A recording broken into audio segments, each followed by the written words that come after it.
If you like butter pecan ice cream, you are going to fall in love with this butter pecan bundt cake. Vanilla extract, butter extract, and of course pecans come together to make this easy but completely homemade cake. It has a buttery powdered sugar glaze on top and a sprinkling of pecans.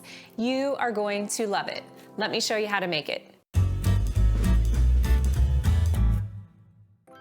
The first step is to cream the butter and sugar together. So I have 1.5 cups of room temperature butter, 1.5 cups of white sugar, 1.5 cups of brown sugar. And then at this point, I'll also add in 2 teaspoons of butter extract and 1 teaspoon of vanilla extract. Take a hand mixer and just blend that together until it's nice and creamy. Once that butter and sugar are mixed, you'll add in 6 large eggs.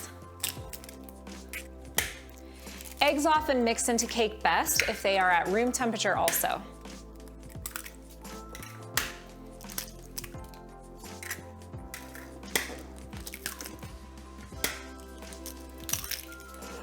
Mix that all together. And then next comes some sour cream. Sour cream always makes cake nice, rich, and moist. Add that in and then mix. Then it's time to add the dry ingredients. I'll add 2 cups of all-purpose flour, half of a teaspoon of baking soda, just a pinch of salt, and then 1 small box of French vanilla pudding. Now this is just the dry mix. Do not mix up the pudding, just sprinkle that dry powdered right into the batter. And then we'll mix it up. Set that aside. And last, we'll add in 1 cup of chopped pecans. And I'll take a spatula and just scrape the sides of the bowl and fold those pecans right into the batter. Now it's time to prepare that bundt pan and fill it up. So I have a traditional bundt cake pan here. This holds about 10 cups of batter and it is about 9 inches in diameter. So you want to make sure your pan is big enough so that the cake does not overflow. It's also important with bundt cakes to both grease and flour the pan so that the cake can turn out cleanly and not stick. I have some pan grease here, which is just equal parts of oil, shortening, and flour. You mix that together and it just makes a great cake release. Cakes always come out really easily when I use this, so that is my favorite tool to use. If you don't have it, you can just grease the pan with shortening and then dust it with flour and it should work just fine. I'll take the cake batter and we'll just fill that pan.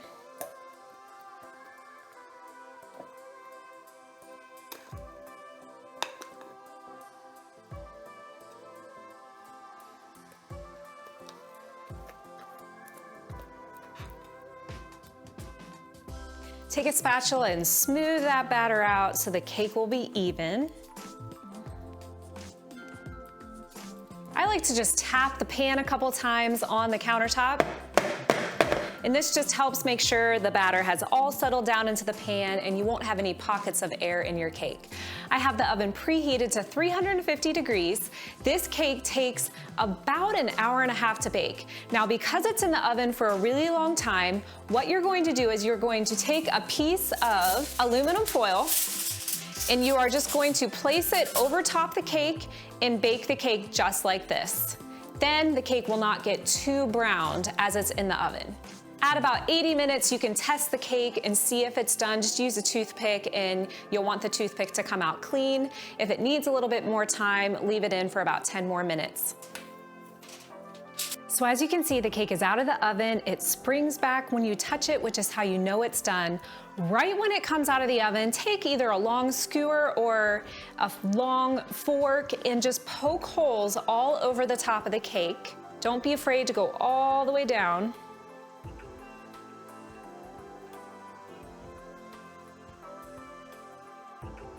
And then you're gonna take sweetened condensed milk. Yes, this cake is very sweet.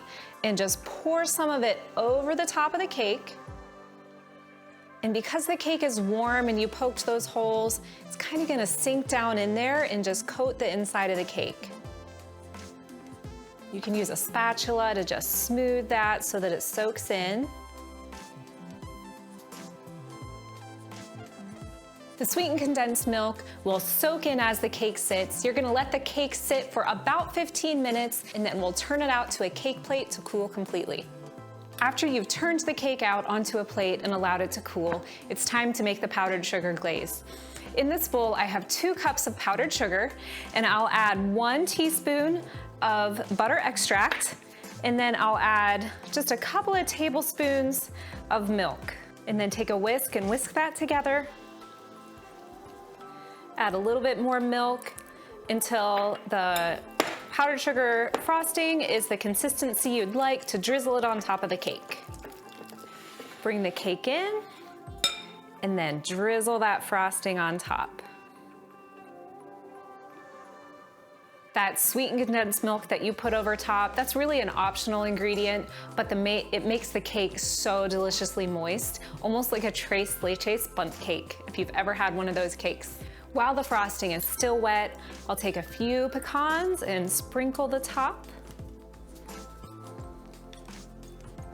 That frosting will set just a little bit as the cake continues to cool. This is a great make-ahead cake. You can easily make it the day before you'd like to serve it, and it will still be fresh and delicious.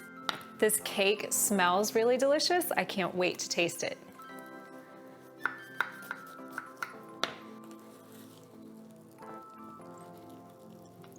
I'm Julie from The Best Cake Recipes. Thanks so much for watching. Be sure to like, subscribe, give a thumbs up, and check back next week for a new video.